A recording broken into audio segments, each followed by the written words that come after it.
오늘 설교의 제목은 만 달란트와 100데나리온입니다. 오늘 이 이야기의 시작이 어떻게 됐냐면요, 저희가 본문을 23절부터 읽었지만 그 앞에 바로 20절, 21절부터 쭉 보면 베드로가 예수님께 질문을 했습니다. 베드로가 뭐라고 질문하냐면 갑자기 예수님한테 찾아와서, 예수님, 형제가 나에게 죄를 범한다면 저는 몇 번까지 용서하면 되겠습니까? 이렇게 말을 합니다. 그러면서 예수님, 한 7번 용서하면 참 잘하는 거겠지요? 라고 베드로가 질문을 합니다. 왜 이런 질문을 했을까라는 여러 가지 추측을 해볼 수 있는데요. 아마 가장 확실한 추측은 뭐냐면, 베드로가 예수님의 그 12 제자들 중에서도 이렇게 파벌이 있었잖아요. 사람이 모이면 항상 분란이 있습니다. 싸움이 있고 파벌이 생겨요.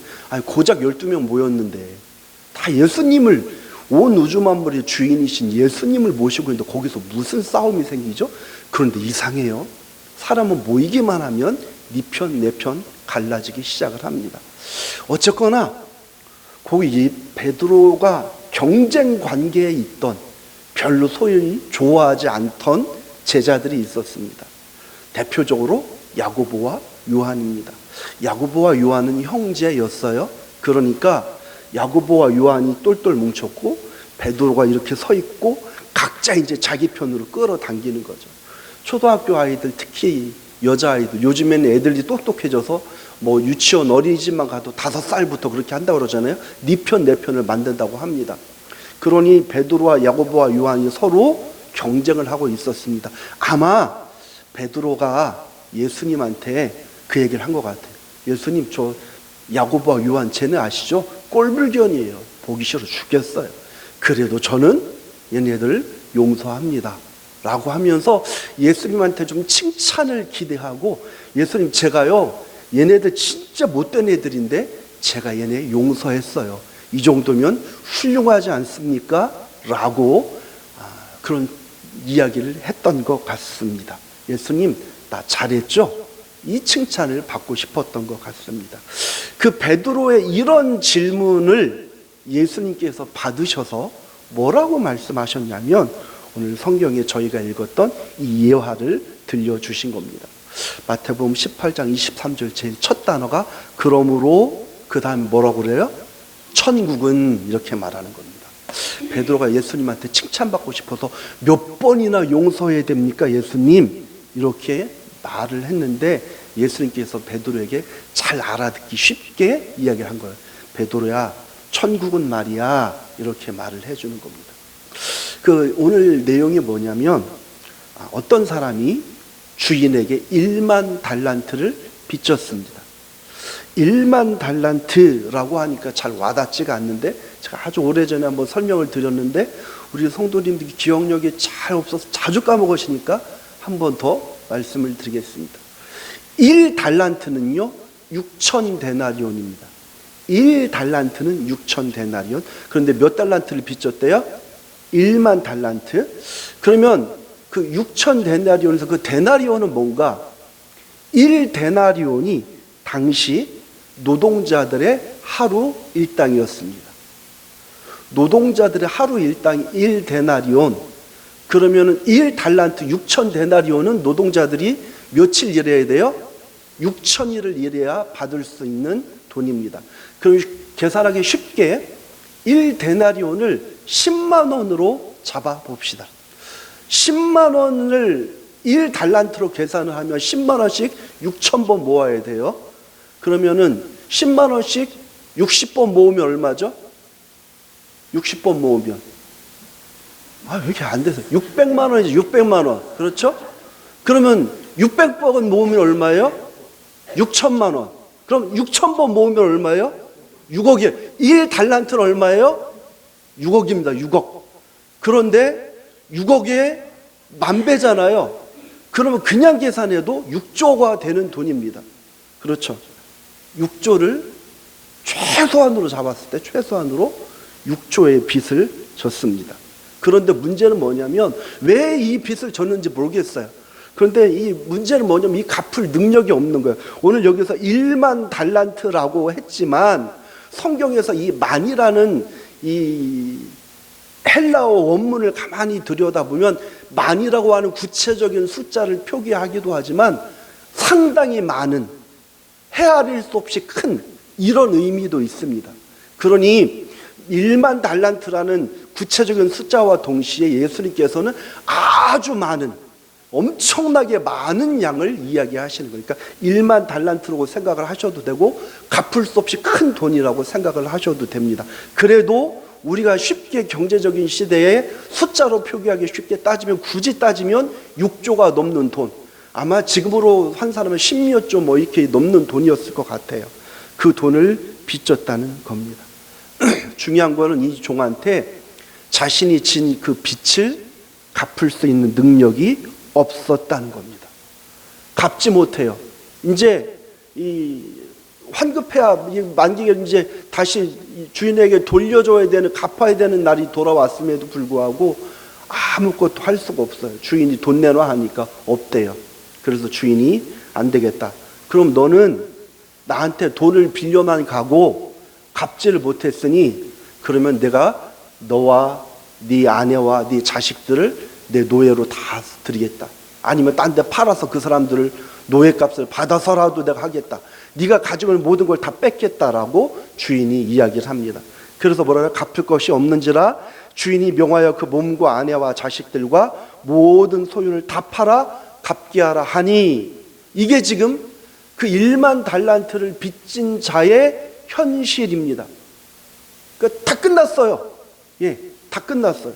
도저히 갚을 능력이 없어요. 이때 어떻게 말하죠? 그 종이 엎드려서 절하며 이르되 한 번만 봐주세요. 참으소서 했지만 이거 한 번만 봐주세요 이 말입니다. 한 번만 봐주십시오. 그래서 주인이 종의 이야기를 듣고 불쌍히 여겨 놓아 보내며 그 빚을 탕감하여 주었다. 얼마를 탕감받은 거예요? 6조. 6조. 예. 6조를 한순간에 탕감받은 겁니다. 저희가 여기까지만 읽었지만 그 뒤에 이야기가 또 있습니다. 이 6조의 돈을 탕감받은 이 종이 나갔어요. 우리 사람들이 화장실 갈 때 마음과 올 때 마음은 달라요. 물에 빠진 사람 꺼내줬더니 뭐 달라고 그래요? 내 보따리 내놓으라는 거예요. 내 보따리. 어떤 사람이 실제로 그랬다고 합니다. 어떤 사람이 이렇게 막 물에 허우적거리고 있는데 건져줬더니 하더니 그 사람 처음 한 말이 제 핸드폰이 지금 저 물속에 있다고 하더래요. 자기 죽어가는 자기를 꺼내줬는데 고맙다는 뭔 소리죠. 지금 산지 얼마 안 된 핸드폰이 저 물속에 빠졌는데 어떻게 안 되냐고 하더라고요. 참 사람은 간사합니다. 6조의 빚을 탕감받아서 간 그 종이 한 행동이 저희가 읽었던 본문 뒤에 나옵니다. 이 사람 1만 달란트를 탕감받았어요. 그런데 이 종한테 어떤 사람이 100데나리온을 빚졌습니다. 1데나리온이 얼마라고요? 10만 원. 그럼 100데나리온은 얼마죠? 1000만 원이에요. 1000만 원. 1000만 원을 빚진, 자기한테 1000만 원을 꼬간 어떤 사람이 생각이 났어요. 그래가지고 가자마자 그 사람의 한 행동이 뭐냐면 자기에게 100데나리온 빚진 그 사람을 찾아갔어요. 잡아왔어요. 너 내 돈 1000만 원 갚아. 내놔. 라고 말을 합니다. 그런데 그 1000만 원을 빌려간 사람은 자신보다 더 불쌍해요. 1000만 원 갚을 능력이 없어요. 갚을 능력이 없어요. 그래서 살려달라고 합니다. 제가요 돈이 없습니다. 한 번만 봐주세요. 라고 하니까 이 사람이 열이 받은 거예요. 내 돈 1000만 원을 네가 떼먹어? 너 한번 죽어봐. 하면서 감옥에 쳐넣어. 이렇게 한 겁니다. 그랬더니 그 모습을 옆에서 지켜보고 있던 사람들이 있었습니다. 누구냐면 그 사람이 6조를 탕감해준 주인의 종들이 옆에서 동네 사람들이 다 지켜본 거죠. 얼마나 화제가 됐겠습니까? 야, 유신이가 있잖아. 6조의 빚을 졌었는데 그거 주인을 잘 만나서 탕감받았대. 그런데 김유신이 와가지고 한 말이 김현수 집사님을 잡아다가 놓고 1000만 원 내놓으라는 거예요. 내 돈 1000만 원 너 안 갚아? 안 되니까 고소하고 감옥에 집어넣은 거죠. 이거를 열방교회 교인들이 다 옆에서 지켜봤어요. 그래서 주인한테 잃는 겁니다. 아니 있잖아요, 유신이 걔한테 6조나 빚을 탕감해 주셨잖아요. 그런데 그 유신이가요, 김현수 씨한테 찾아가가지고 1,000만 원 안 준다고 감옥에 집어넣어 버렸어요. 이 이야기가 그 원래 주인의 귀에 들어갔습니다. 주인이 야 안 되겠다, 너 그렇게 하면 안 되지 라고 하면서 혼을 내고 화를 내고 너 당해봐, 이런 이야기를 예수님께서 비유로 들려주셨습니다.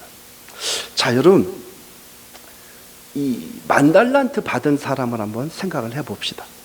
10,000달란트 받은 사람, 6조의 빚을 졌는데 갚을 수 있는 능력이 하나도 없습니다. 이건 뭐죠?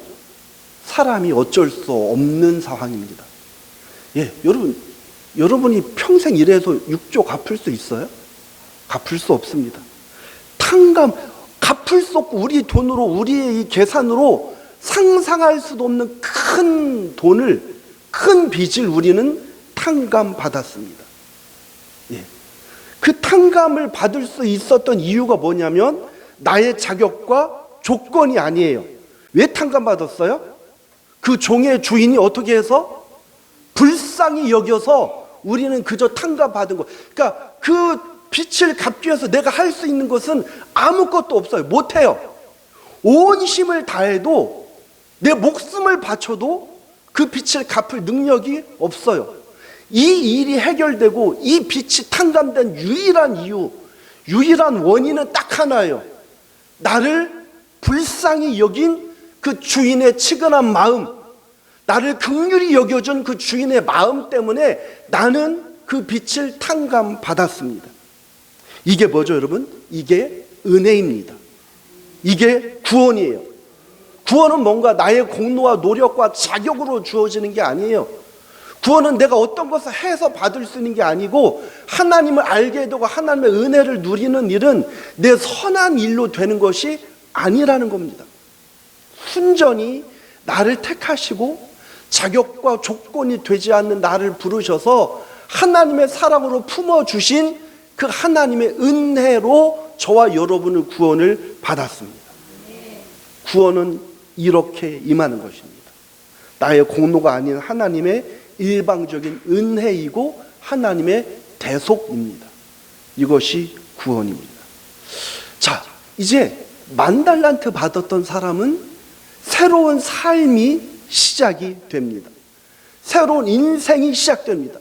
어떤 사람이 죽을 병에 걸렸어요. 진짜 너무너무 힘들었어요. 그래서 이 병원 저 병원 다 다니는데 안 된다는 거예요. 그런데 어찌어찌 하다가 그 병을 고칠 수 있는 의사 선생님 한 분을 만나서 고쳐졌어요. 새로운 삶이 시작되죠. 여러분, 빚이 있었어요. 내가 그 빚을 다 갚았대요. 그때부터 그 사람은 새로운 희망과 소망이 생겨요. 새로운 삶이 시작됩니다. 그 전에 그 사람은 어떤 거였죠? 살아도 사는 것 같지 않았던 사람입니다. 그런데 자유의 몸이 됐어요. 그리고 새로운 삶이 시작이 됐습니다. 여러분 기억하십시오. 저희가 예수님을 믿고 예수님을 통해서 구원을 받았잖아요. 그럼 그 순간부터 우리는 자유로운 삶이 되지만 죄에서 자유로운 인생이 되었고 죄를 이길 수 있는 힘을 가진 사람이 되었지만 그때부터 우리는 또 하나 매이는 사람이 되는 겁니다. 어디에 매이냐면 하나님의 은혜에 매이는 것입니다. 여러분들의 삶이 하나님의 은혜에 매인 사람이 되기를 바랍니다. 이 세상은 자꾸만 뭘 얘기하죠? 자유롭게 살라고 이야기합니다. 네 마음이 원하는 대로, 네가 원하는 대로 해, 네가 좋아하는 대로 해, 하고 싶은 거 다 해. 이게 세상의 코드입니다. 쾌락, 성공, 번영, 인생의 즐거움, 돈 위에서는 네가 하고 싶은 거 다 하라는 거야. 양심이고 뭐고 다 치우고 다 하라는 거야. 그런데 우리 예수를 믿는 사람들은 하나님의 은혜에 매였으니 너희들은 이 땅 위에서 자유를 누리되 하나님의 은혜에 매인 삶으로 살아가라는 거예요.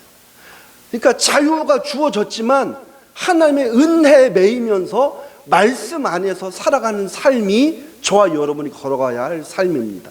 하나님 이렇게 살아가는 삶의 방식을 주셨다는 겁니다. 그래서 이제 우리는 탕감 받았어요. 저와 여러분 이미 10,000달란트를 받은 사람들이나 마찬가지입니다. 하나님의 은혜를 받았으니, 자, 그런데 여러분 봅시다. 여기 있는 우리 모두는 10,000달란트를 탕감받은 사람들인데, 자, 이제 10,000달란트 생각했으니 100데나리온을 생각해 봅시다. 우리는 이제 삶의 방식이 바뀌어야 합니다. 왜요? 나한테 매여있던 10,000달란트를 하나님께서 해방시켜 줬어요. 놓아주셨습니다. 그런데 우리는 여전히 10,000달란트를 탕감받은 사람으로서 살아내야 함에도 불구하고 우리는 여전히 100데나리온에 묶여있는 사람들이에요. 나한테 조금의 상처를 주는 거 용납하지 못합니다. 하나님께서 나에게 은혜를 베푸셨으면 거기에는 하나님의 메시지가 있어요. 구원을 주시고 은혜를 주신 건 뭐냐면, 너희는 구원받은 사람으로, 은혜 받은 사람으로 살아가라는 거예요. 그래서 10,000달란트를 우리에게 탕감해 주신 거예요. 하나님이 원하시는 게 뭘까요? 야, 너 열심히 이 땅에서 일해서 있잖아. 나한테 1달란트라도 갚아. 이거 하라고 보내신 거 아니에요. 내가 너한테 10,000달란트 탕감해 주었으니 너도 너희의 삶의 현장에 들어가서 사람들을 풀어주고 놓아주고 은혜를 주는 삶으로 살아내라는 거예요. 그러니까 이 100데나리온 빚진 사람을 우리는 자꾸만 찾아 나섭니다. 인생 속에서 맞닥뜨릴 수 있는 사건들에서 100데나리온이 우리 인생 가운데 자주 등장합니다.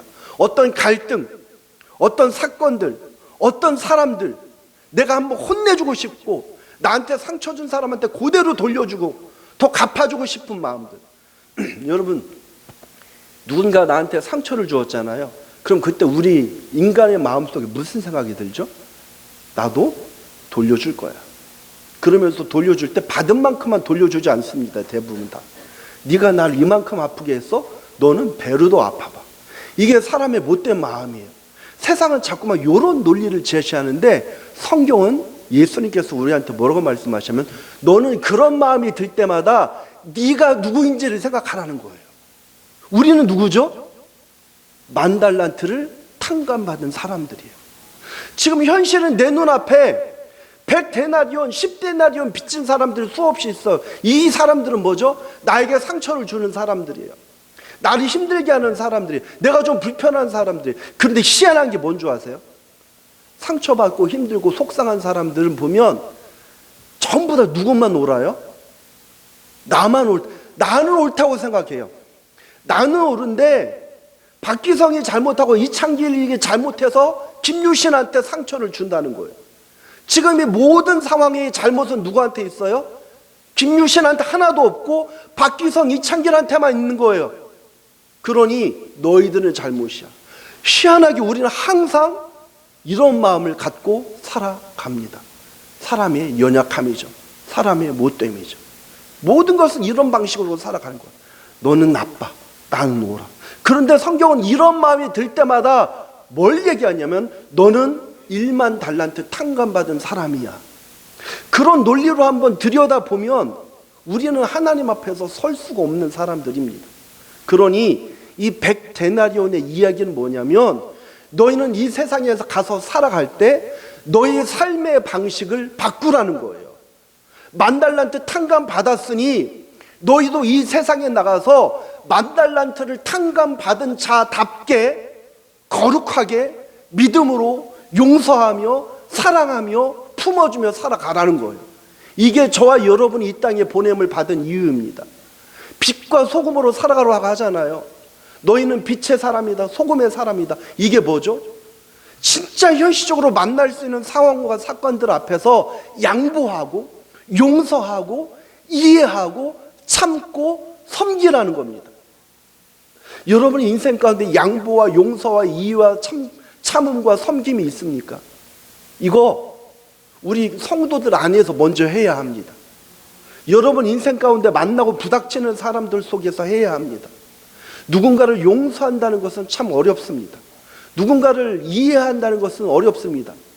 여기에서 이제 예수님께서 하신 핵심의 이유가 나옵니다. 여러분, 내 기준으로 용서하려면 돼요, 안 돼요? 잘 안 돼요. 내 기준으로 누군가를 용서하고 내 기준으로 누군가를 품는 것은 잘 되지 않습니다. 그런데 예수님께서 10,000달란트와 100데나리온 얘기를 하면서 그 앞에 이 베드로가 하셨던 질문에 예수님께서 대답을 하셨죠. 베드로는 몇 번이라고 물어봤어요? 예수님, 몇 번을 용서하면 됩니까? 7번 하면 됩니까? 처음에 물어봤어요. 그랬더니 7번만 해도 잘한 거잖아요. 여러분, 보통 사람들 몇 번 봐주세요? 네. 전 아들한테도 가끔 그런 얘기해요. 현민이한테도. 너 아빠 이렇게 했는데 너 진짜 이번 너 이제 한 번만 또 이렇게 하면 너 가만 안 둔다. 3번째 마지막 경고야. 우리는 어디서 왔는지 3번. 3번 이거 누가? 그래 하루 삼시세끼를 먹어서 그런 거예요, 진짜. 3번까지 웬만하면 봐준다는 거예요. 그리고 3번 봐줬으면 나는 할 만큼 했다는 거예요. 그런데 베드로는 우리보다 훨씬 낫죠. 7번을 얘기합니다. 성경에서 구약 성경부터 이스라엘 백성들에게 있어서 7이라는 숫자는 완전 숫자입니다. 그래서 베드로는 넓게 마음을 쓴 것 같아요. 우리보다 훨씬 나아요. 7번 용서하면 됩니까? 라고 했더니 예수님께서 대답하실 때 뭐라고 그랬어요? 7번씩 70번이라도 해라. 그러면 계산의 시대, 숫자의 시대를 살고 있는 우리는 예수님의 그 말씀을 고지 곧대로 받아들여서 그러면은 7번씩 70번이면 몇 번입니까? 그럼 예수님 490번 용서하면 됩니까? 이렇게 나갈 수 있단 말이건 그 뜻이 아닙니다. 70번씩 7번은 7이라는 숫자는 완전 숫자잖아요. 예수님의 메시지는 뭐냐면 끊임없이 용서하라는 거예요. 끊임없이. 어떻게 사람을 끊임없이 용서합니까? 말이 돼요? 안 되죠. 이게 안 되니까 예수님께서 10,000달란트 얘기 우리 앞에 갖다 놓는 거예요. 너희는 이런 사람이야. 네가 잘나고 똑똑하고 너의 계산과 너의 상식과 너의 도덕과 윤리 기준으로 볼 때 너는 옳고 이 사람은 틀렸어도 그 사람이 잘못된 게 아니야. 네가 옳은 게 아니야. 그런 도식에서 벗어나라는 거예요. 그런 방식으로 살지 말고 기준을 나에게 두지 말고 누구에게 두는 거예요? 예수님의 기준으로 살아가라는 거예요. 예수 믿는 삶이 뭐죠, 여러분? 우리가 이 땅을 살아가고 있지만 이 세상 속을 살아가고 있습니다. 그래서 이 대한민국의 국민으로서 대한민국 법을 지켜야 합니다. 대한민국에서 이 안에서 통용되는 윤리와 도덕도 지키면서 살아가야 합니다. 그런데 우리에겐 또 하나의 법이 있어요. 그 법이 뭐죠? 예수님의 법입니다. 하나님의 법입니다. 말씀대로 살아가는 거예요. 그러니까 세상은 얘한테 내 마음에 상처를 주면 내가 갚아줘도 돼요. 이 시대 가장 통쾌한 게 뭡니까? 여러분, 영화 같은 거, 드라마, 하다못해 소설, 책도 뭐가 통쾌하죠? 누군가가 나한테 이런 상처, 아픔을 줬어요. 그럼 우리는 뭘 좋아하냐면 그거를 갚아내고 영화에서 막 복수하고 가서 때려 부시고 이거 좋아한단 말이에요. 시원합니다. 특히 저 같은 사람 그거 진짜 좋아하죠. 가만두면 안 되잖아요. 이런 세상에서 어떻게 그런 짓을 저질러 가서 때려 부려. 그럼 막 저 자신이 슈퍼 히어로가 되는 거예요. 제가 홍길동이 되고 제가 슈퍼맨이 돼서 못된 놈들 다 쳐부수고 그렇게 해줍니다. 자꾸 세상은 요 논리를 제시하는 겁니다. 맞습니다. 법으로 해야 할 건 분명히 법으로 해야 합니다. 그런데 우리 예수 믿는 사람들에게 있어서 그보다 더 중요한 하나님의 법이 있다는 거예요. 그건 뭐죠? 사랑하라는 겁니다. 이해하고 용서하고 사랑하라는 것. 이거는 여러분 무언가를 하는 것도 중요하지만 오늘 이 성경에서 우리가 잊지 말아야 할 것은 먼저 내가 누구인지를 생각하는 거예요. 여러분 자꾸만 무언가를 하려고 하기 이전에 여러분 자신이 받은 은혜를 기억하십시오. 하나님께서 나에게 주셨던 은혜, 나를 탕감해 주셨다는 거예요. 10,000달란트 빚진 나를 하나님께서 탕감해 주셨어요. 죄값을 우리 힘으로 대신할 수가 없어요. 이제 다음 주가 고난주가 아니고 곧 이제 부활주일이 옵니다. 예수님께서 이 땅에 오신 이유가 뭐죠? 저와 여러분의 죄를 대속하기 위해서 오신 겁니다. 대속이 뭡니까 여러분? 대속. 대신 속량해 주셨다는 거예요. 예수님께서. 우리는 우리의 힘으로 하나님 앞에 나갈 수 없어요. 하나님을 만날 수 없고 하나님 앞에 설 수 없어요. 왜요? 죄 때문에 그래요. 하나님은 완벽하시고 완전하시고 흠이 없으신 분이에요. 죄와 공존하실 수 없는 분이에요. 나갈 수가 없어요. 그런데 우리의 힘으로 나갈 수 없는데 예수님께서 이 땅에 오셔서 대신 핏값을 흘려주셨어요. 저와 여러분이 죽어야 할 죽음을 예수님이 대신 죽어주셔서 그 예수 그리스도 이름을 믿고 의지하면 하나님 아버지 앞에 나갈 수 있는 길이 열렸다는 겁니다. 이게 은혜인 거예요. 이걸 생각하는 거예요. 너희는 이런 사람이다. 그러니 베드로에게 예수님께서 베드로야, 너 참 잘했다. 그래, 네가 참고 인내하는 거 잘하는데 끊임없이 해봐. 너의 기준으로 살지 말고 하나님의 기준으로 한번 살아보자. 하나님의 말씀을 따라가는 삶을 살아보자라고 예수님께서 말씀하신 거예요. 여기 계신 여러분, 우리 교회는 다들 착하신 분들이 계시잖아요. 그럼에도 불구하고 가끔 갈등이 있을 수도 있습니다. 가끔 누군가에게 섭섭한 마음, 서운한 마음, 또 상처, 그런 거 있을 수도 있어요. 내 기준으로 생각하면 여러분, 갚아줘야 속이 시원합니다. 내 기준으로 생각하면 내가 받은 만큼 돌려줘야 속이 시원해요. 근데 주님 우리한테 계속 말씀하시는 거예요. 아무개 집사야, 아무개 권사야, 너의 기준이 아니라 하나님의 기준으로 살아가보라는 거예요. 그렇게 살 수 있는 힘을 주셨다는 거예요. 받은 은혜를 기억하라는 겁니다. 너는 구원받은 사람이야. 너는 천국을 받은 사람이야. 그래서 오늘 예수님께서 제자 베드로에게 말씀하실 때 뭐라고 말하죠? 처음에 그러므로 천국은 이런 곳이라고. 천국은요, 천국은 받은 은혜를 생각하면서 나도 다른 사람에게 은혜를 나누어 주는 곳이 천국입니다. 내가 속상하니까 돌려주고 갚아주고 이렇게 되면 여러분 천국은 없어져요. 이상하죠? 세상은 그런데 자꾸 천국이래요. 막 멋진 건물 지어놓고 막 그 휘황찬란한 그 밤문화 다 만들어 놓고 여기가 천국이라는 거예요. 근데 거기엔 천국이 없어요. 예, 그저 쾌락과 즐거움만, 재미만 있을 뿐이죠. 왜요? 거기에서는 돈의 원리가 지배합니다. 복수의 원리가 지배합니다. 내가 받았으니, 상처받았으니 이만큼 돌려주고 저놈을 이렇게 밟아놔야 시원해져요. 그러면 천국을, 마음에 천국이 생긴다. 그게 아닌 거예요, 여러분. 진정한 천국은 하나님의 말씀에 따라서 하나님께서 주신 은혜를 기억하며 하나님의 방법으로 살아갈 때 천국이 만들어지는 것입니다. 여러분, 말씀을 한번 정리해 봅시다. 우리는 하나님의 은혜를 일방적으로 받은 사람들이에요. 불쌍히 여기신 하나님의 사랑, 이것 때문에 저와 여러분이 살고 있습니다. 여러분이 어떤 존재인지 생각하십시오. 나는 참 연약한데, 부족한데 하나님께서 택하셔서 하나님의 백성, 하나님의 자녀가 되었습니다. 그러면 이제 우리가 삶 속에서 100데나리온 빌려준 그 사람 생각하면서 째째하게 그렇게 살지 말고 하나님의 마음과 예수님의 성품으로 살아가시기를 바랍니다. 이 일을 위해서 애쓰시길 바랍니다. 그러면 우리 뭐 할 수 있는 거죠? 1만 달란트를 빚진 나를 탕감해 주신 하나님을 본받아서 우리도 나에게 무언가 채무를 가지고 있는 누군가를 탕감해 줄 수 있는 사람이 될 수 있다는 겁니다. 그렇게 좀 살아가시기 바랍니다. 얼마나 멋진 인생입니까? 이 사람이 항상 내 앞에서 주눅 들어 있어요. 이 사람이 항상 내 앞에서 기가 죽어요. 먼저 가서 안아주십시오. 먼저 가서 악수를 청하세요. 끌어안아 주시길 바랍니다. 그러면 그 사람의 마음 가운데 천국이 임해요. 그러면 그 사람이 또 다른 곳에 가서 천국을 나누어 주는 거죠. 이런 삶의 방식을 우리 열방교회 안에서 여러분의 삶 가운데서 실천해 나가시길 바랍니다. 그런 권세를 주셨다는 거예요. 주께서 말씀하셔요. 영접하는 자, 곧 그 이름을 믿는 자들에게는 하나님의 자녀가 되는 권세를 주셨다는 거예요. 하나님의 자녀가 되는 권세를 받았어요. 그럼 그 권세를 써야죠. 어떻게 쓰는 거죠? 복수하고 혼내주고 때려주고 돌려주는 게 아니라 용서하고 덮어주고 안아주는 권세, 이 권세를 적극적으로 활용하시기 바랍니다. 이게 있으면 천국이 임하는 거예요.